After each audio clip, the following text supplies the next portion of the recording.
Абайдың елге Семейден болады екен.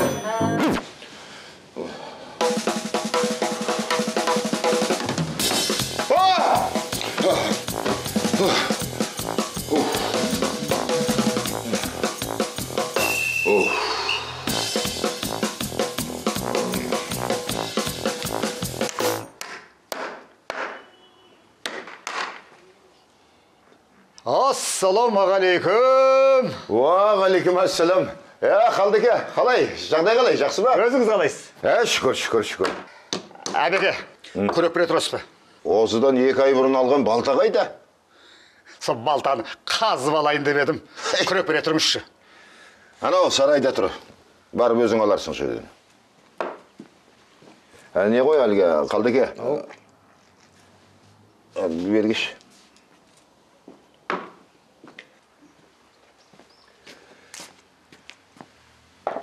Сен ылғи түсімде көргендерім өмірде орындалып жатады деуші едің? Шынымен солай ма?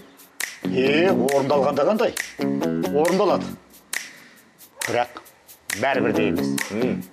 Мысалы, қарызда ақша алғаным, оны төлей алмай жүргенім орындалады. Қалған орындалған жоқ. Мен де болса түсте көргеннің бәрі орындалады екен десем.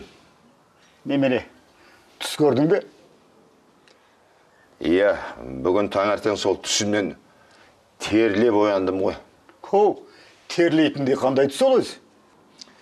Енді үйде қонақтар бар екен деймін, ет асылып жатыр. Барлығы бізді құттықтап жатыр екен. Не деп құттықтап жатыр? Менің жасым болса келіп қалды. Қасыма серік керек дегендей. Сол түсімде үйленіп жатыр екен.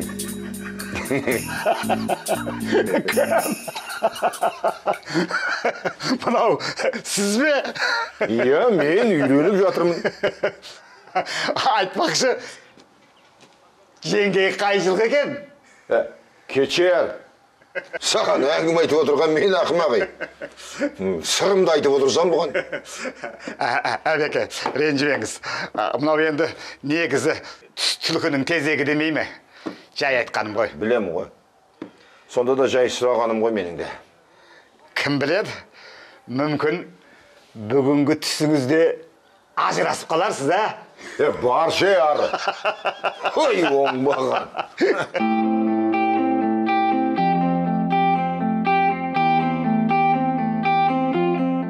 Әйтеуір бизнесіміз алға басып, табысымыз да артты. Жақын арада аманатаның ақшасын да қайтарып болармыз.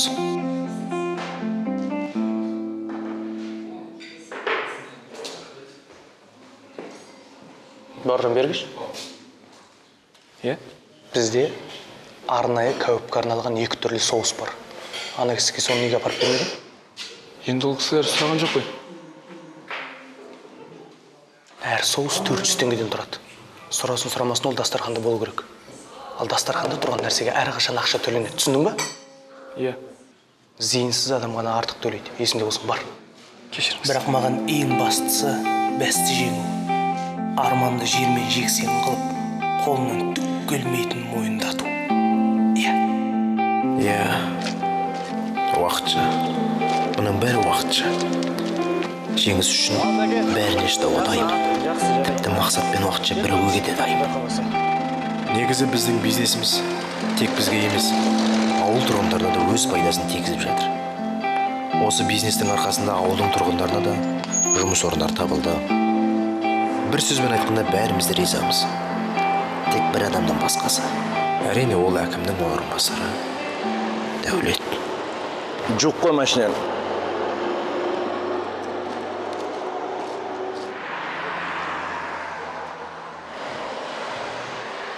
Не дейді анау? Ояға тап-таза машинаны жоқ қой дейді. Есіне жон бұл машинаны? Жұма. Сыртын сүрте сол. Жарайды аға.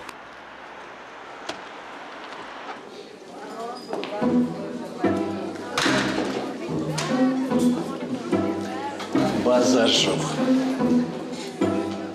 Уағалейкумассалам. Ассалаумағалейкум. Қош келдіңіз. Маған 3 кауап қой еді, ішетін бір нәрсе алып кел.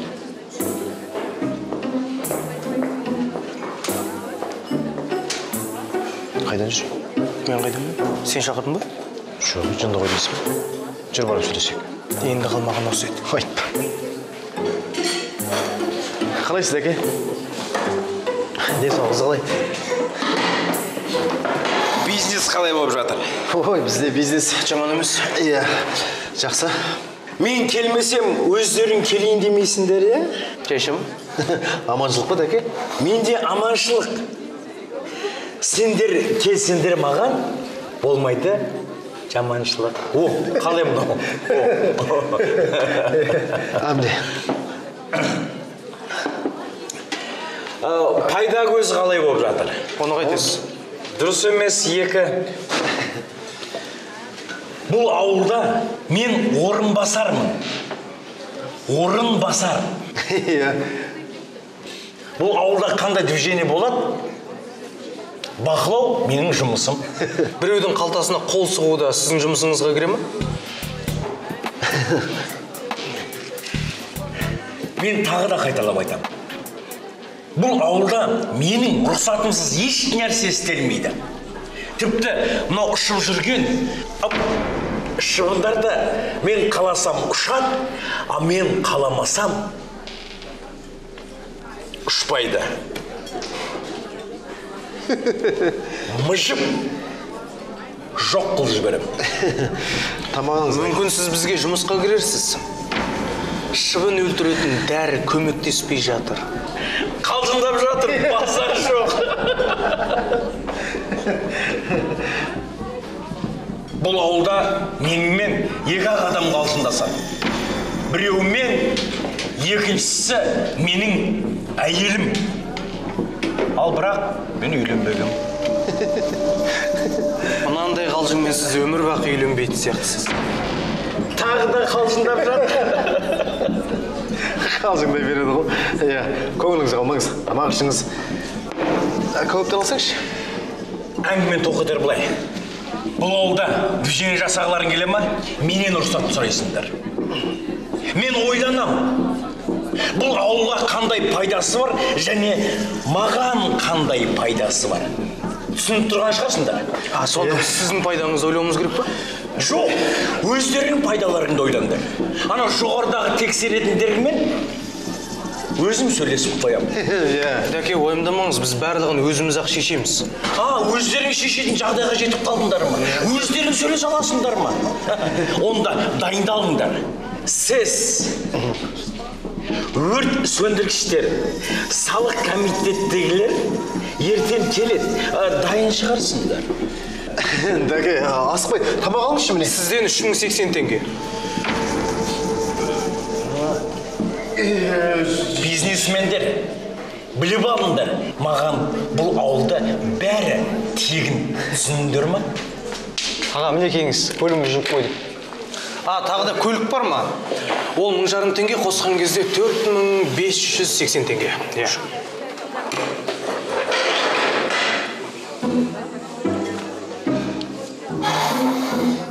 Сендер кіммен байланысқандарыңды әлі білмей жүр екенсіңдер. Дәке, енді Сау. отырмадыңыз ба, дәке, кішкене? Сау. Түс уақыт дегендей. Бақытгүл қызым, үйленбесем болмайды. Қартайып бара жатырмын, үйленем деді. Ой, алжыған неме. Қартайғанда өнер көрсетейін дегені ма не? Мені туы сонай. Аяған жоқпын. Бетіне айтып айтпастадым. Ата дедім, ұялмайсыз ба? Қартайған шағыңызда мына көршілер бар, біз бар, ағайын бар, туыс бар. Ұят емес па мынауыңыз? Айтып оттан. Аяған жоқ. Ол сосын не дейді? Бақытгүл қызым, мен жас бала емеспін. Басы өзімдікі. Біреу болам ба, екеу болам ба, үшеу болам ба, өзім білем деп қойып. Тура сөйтіп айтсың ба? Сөйтіп айттым. Ана, қойшы айналайын. Ол сенің ана ағаңды 70-тен асып үйлендіген жоқ па? Ойбай! Қойш, қайта-қайта менікін айта бер. Ол басқа болады? Иә, басқа. Ол басқа жағы ғой. Бірақ, натам дұрыс емес. Мына апа автобустан қалып қойыпты. Қалай қалып қойыпты?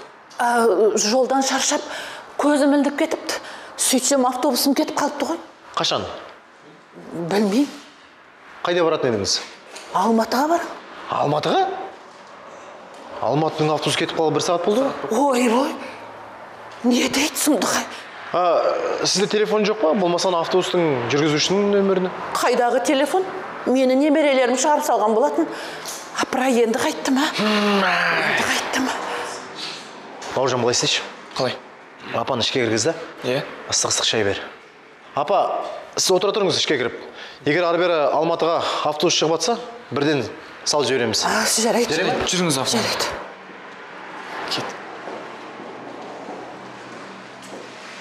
Асханаға іліп қоямыз ғой, бізде ұйықтауға болмайды деген мынандай хабарландырып. Енді жетпеген сол еді. Жарайды, қойшы. Апаға болып басқа қадырып қайтеміз. Одан дана Дәулетпен қалай сөйлесеміз? Сол Дәулеттің түрін көрім келіп тұрған жоқ бір ғой. Самал. Ай, балам, мен нені? Ай, сен менің киімдердің бәрін жуып тастағансың ба не? Я, бәрін бірге жуа салғам ғой. Bir жерге барайын деп едіңіз. Қап. Ана Бердібектің үйіне барып қайтайын деп едім де. Жарайды. Онда мен анау үйдегі жаңа костюмді кие салайын, а? Жарайды, ата.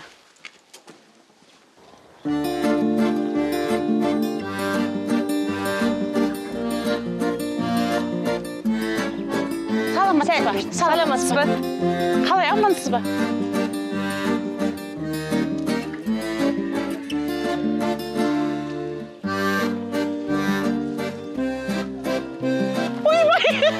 Аманатым киініп дайындалып апты ғой. Бай, ақылынан ал жасайын деді ма? Қартайғанда мінез шығарайын депті. Баяғыда еркектер 40-қа келгенде құтырыш еді. 60-тан асқанда ал жейін депті ғой. Айтпақшы, ана үйінде өсіріп отырған мына түрімен немересіне қандай тәрбие бермекші? Қош, бірақ неміз бар. Бірақ шынында да біздің шаруамыз не? Білген істесін. Неміз бар? Өзін еркі қош. Білген істесін. Білген істесін. Не шаруамыз бар, е? Ойбай, сықиып киініп апты. Сонда да мынау дұрыс емес, ай.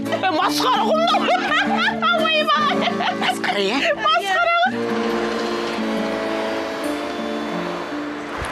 Соққанданы Дәулетке мына жиналған ақшаның барлығын береміз бе ол ақымаққа? Береміз. Қалса, Алмасаш. алмаса басқа табыс көзін іздейміз. Сен де қызықсың. Немене бағана көкірегіңді ұрып ерегесе кетті? Мен оның айтқанына көнгім келмейді. Өмір бақи жүресің сосын. Табысты берсек те намысты бермейік. Намысты қайтесің? Бұл ауылда өмір бойы тұрмаймыз ғой. Ең бастысы ана Аманатаның ақшасын шығарып берсек болды. Қалған бөлісе оламыз. Анаған берем. Аға? Ал. Ажар апа не істейміз?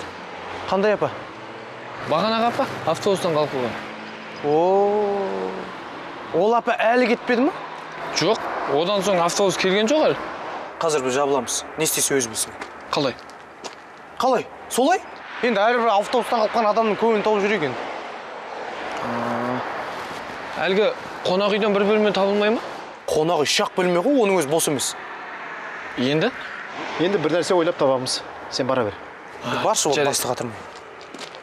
Нең бір жас болады? Не істейміз енді апаны? Не істегенес? Үйге апарамыз, қондырамыз. Таңертең басқа көлікке салып жібереміз. Бол. Киініп алдың ба сен? Киіндім ғой. Жүр енді. Жүр.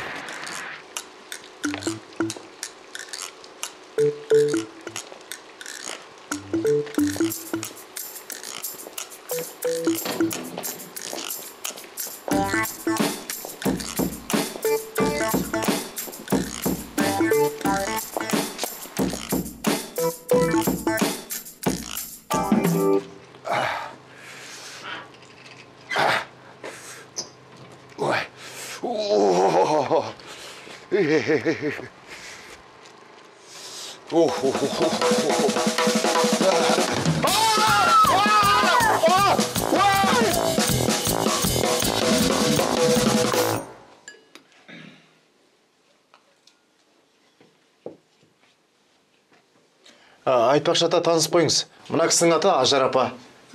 Біз таңертең танысқанбыз.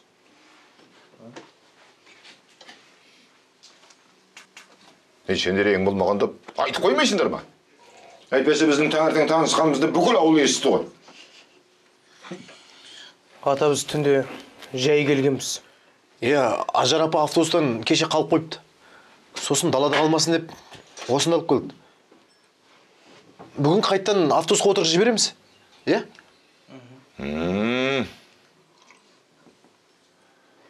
Шай ішіңіз. Рахмет. Мен болдым. Мен барып заттарымды жинай берейін.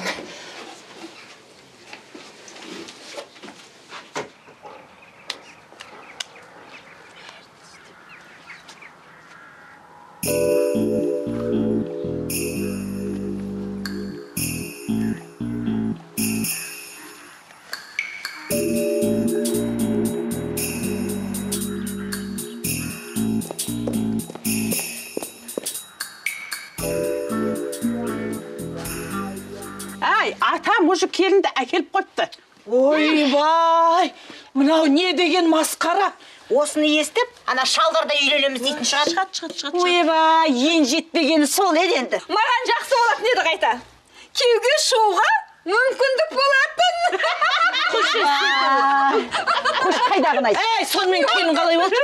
Білмеймін. Сыртынан көрдім ғой мен бүйтіп. Барғасын көресіңдер өздерің. Өзіміз көреміз бе? Бармаймыз ба енді? Құтты болсын айтпаймыз ба? Ойбай, енді жетпегені сол алжыған шалға барып, құтты болсын айтып қалған еді. Енді Бармаймыз. Ал, үй осы. Олай-болай жол түсіп қалса, келіп тұрыңыз. Рахмет. Көп рахмет сендерге. Автобуста ұйықтап қалсаңыз, осы үйге келіп тұрыңыз.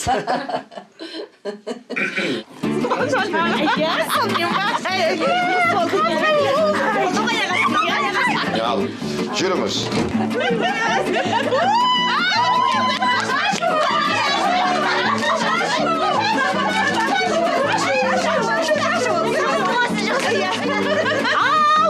Шаңырақ құрғаныңыз құтты болсын! Қондырған құсыңыз құтты болсын!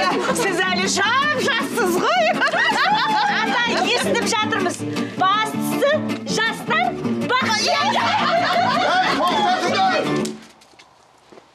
Не айтып тұрсыңдар өзің? Не болды өзі, Түлкі түсінсем бұйырмасын. Ойбай, не болып жатыр дегеніз? Сізді құттықтап келіп тұрмыз ғой? Сізді? Неге?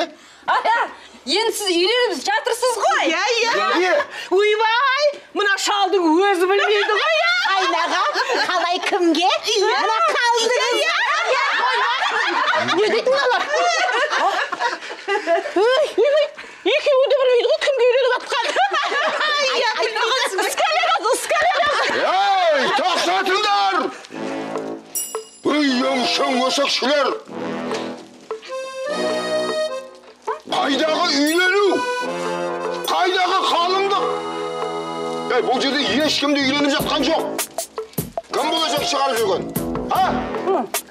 Бақытқын, сен ғой? Кешеңіз шығай.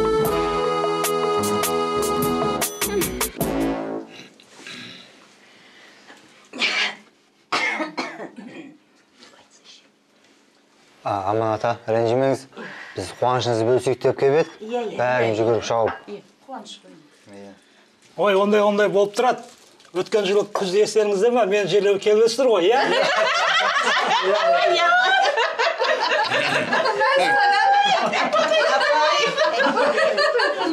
Жарайды енді. Қазақ енді үйіне келген қонақты құр қайтармаған. Ана, тамақтан алып отырыңдар. Шайдан алыңыздар. Төлетіңіз. Ассалаумағалейкум. Саламатсыз ба, апа? Апа, сізді бір кісі іздеп келді. Кім? Әне күтіп отыр. О, менің кенже балам Ержан ғой. Ой, айналайын. Олай істейміз. Қазір Дәулет боссың. Жарайды. Дәулет келсе, үндемейші. Ерексіп қайтеміз оны. Не айтса да мақұл дей берейік. Жарайды. Аман атаның ақшасы жиналғанша көнейік. Бірақ бұл сенің шешімің емес, ортақ шешім. Жарайды, болды енді қойшы. Солай болсын. Үндемесең бол. Уағалейкум ассалам, бизнесмен сымақтар. Жігіттер, мына кісі Арман, мына кісі Мақсат. Мен сіздерге жігіттер таныстырып қояйын. Сіз өрт сөндіргіш және салық комитетінің қызметкерлері. Жігіттер, мына ғимаратта заң бұзып жүрген кісілер бар. Соны тексерсеңіздер. Көңілдерің түсіп қалды ғой. Уайымдамаңдар, бәрі чики болады. Ассалаумағалейкум. Ереке, ассалаумағалейкум. Қалайсыз? Біздің ауылдан қайдан жүрсіз?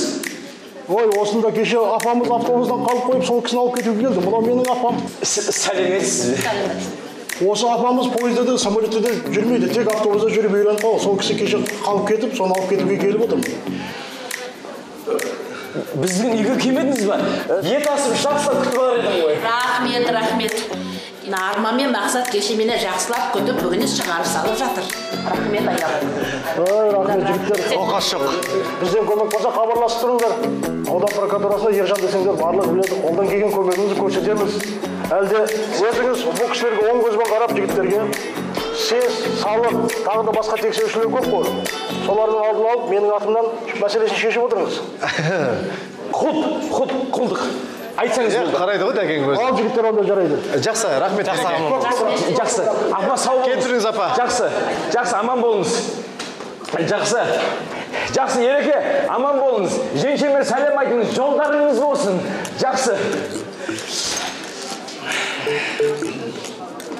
Жігіттер, кеттік. Тексермейтін болдық.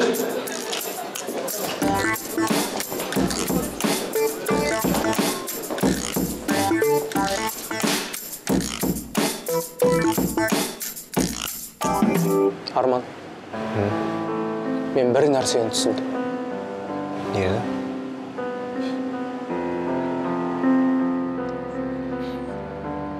Бұл өмірде жол болушы адам болу үшін өзің адам болу керек екенсің. Иә, адам болу керексің.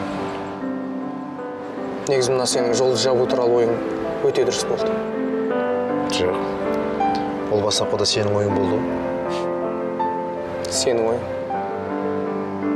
Сенің ойың. Сенікі. Сенікі деймін. Жарайды. Ортақ ойымыз. Иә, біздікі. Пайдалы іс болды.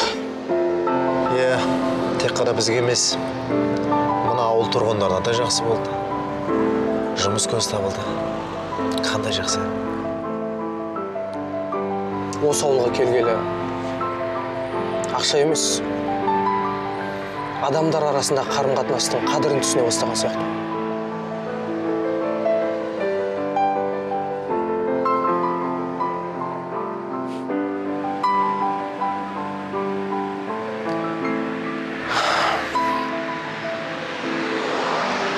Қайтайық. Жүр.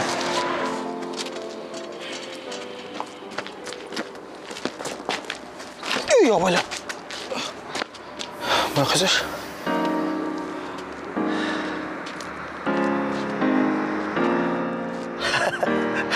Не? Ғашық болып қалдың ба не? Жоқ. Қыз емессің ғой ғашық болатын. Мойындасаш, ғашық болып қалдың ба? Жоқ. Балалық шақ еткенсі.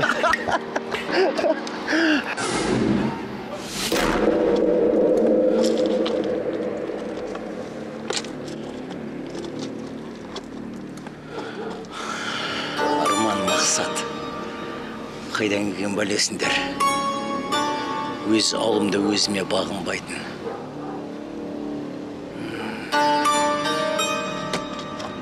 Бұл дұрыс емес.